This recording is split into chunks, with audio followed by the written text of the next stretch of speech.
Risolto in poche ore il caso del bracciante agricolo ucciso ieri mattina a pistolettate per strada in via Palladio, a Palma di Montechiaro. Per l'omicidio di Ignazio Scopelliti, 45 anni, è stato arrestato Raimondo Burgio, 35 anni, che è il cognato.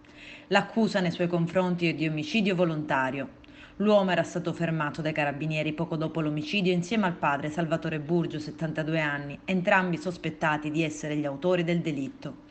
Nel tardo pomeriggio la svolta, i filmati di videosorveglianza della zona hanno messo a nudo le responsabilità del giovane e liberato il genitore. Immagini che hanno anche impresso le fasi del dopo omicidio, con sull'asfalto bagnato dalla pioggia battente una decina di proiettili.